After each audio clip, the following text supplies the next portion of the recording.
Pilipino ka. Wala akong symptoms eh. Ganun pala ang cancer. Walang nararamdaman. Wala lang. May bukol kaya. Tapos, alam ko na noon. Hinayaan ko lang. Pinapabayaan lang namin kasi malay mo, tagyawat or bin. Tapos, nung pina-check namin, 2B na eh, 2B. If ever I would have cancer, baka lang cancer pa dapat because of smoking eh. Even though I have asthma noon. Hindi. Hindi eh. I don't know why. I really don't know. I can say why I had cancer. Testicular cancer. Later.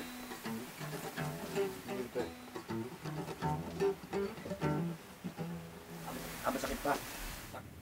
Matapang si JL. Focused si JL. Pero, syempre pag may sakit ka na, you question a lot of things. Si JL pa, yun yung tipong sumasama sa mga outreach. Siya yung tumutulong. Alam mo yon, yung may ganon. Tapos, nung parang, eto na, ako na yung tinutulungan. Yun. Ano siya doon, natigatig siya na. Tapos hindi pala madaling humingi ng tulong. Ang dami niyang letter sa akin na sa amin lang yun. Na napakalungkot.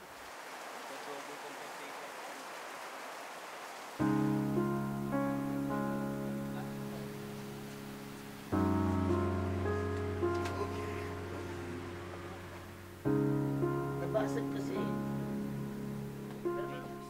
Sila na lang yung nagtyaga sa akin na wala dapat nakatira dito. Wala dapat nag-aalaga sa akin. But they remain, they're sacrificing for me.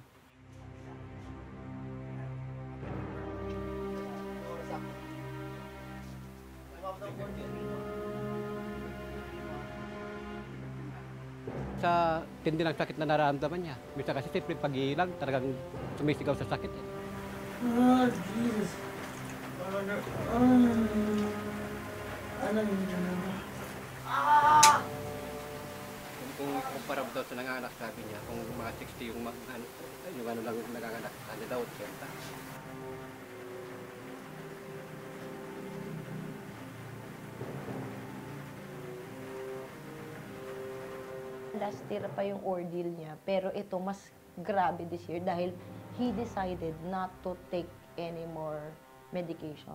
Description niya ng para ako nauupos, maraming tumutusok sa akin.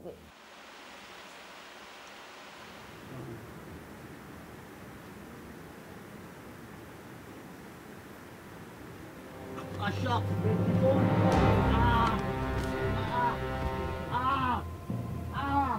Kuya, di mo nakita.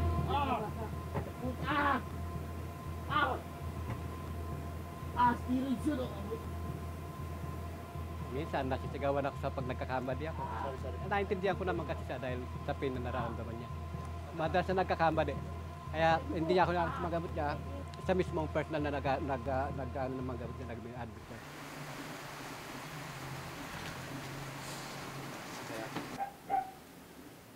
Yung puso mo patay na. Yung pagtibok niya, dati irregular lang. Ngayon, wala ka nang ititibok. Kaya niyang tumibok, but with the support. Ano na siya, may kailangan mo ng FXDR, ng refibrillate sa loob, refibrillator, ng di pacemaker, ng device, battery, na para mag-support. We call it AFXDR.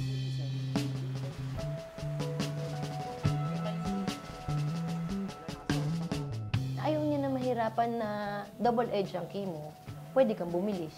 So, tinotroubleshoot niya na lang na ayokong bumilis. So, pinili niya yun na mag-pain manage siya. Antayin na lang yung natural course ng cancer niya. Tapos may heart condition pa siya, which is makes it even worse. Ang hirap kayang humingi ng donation.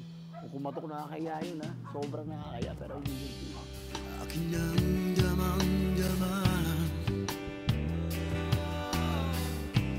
Hila ng lupa sa aking paa. Siyempre, tao lang ang mga musicians talaga eh. O ganito pala magiging buhay natin. Kumikita pa ako ng pera. May pera ako ngayon. Saan ko lalagay? Para kung ano mangyari sa akin, kakagawa nito at kakatrabaho ko at yung health hazard ng trabaho ko, hindi magkakadarapa yung anak ko. Kasi nakikita ko na yung nangyayari doon sa iba.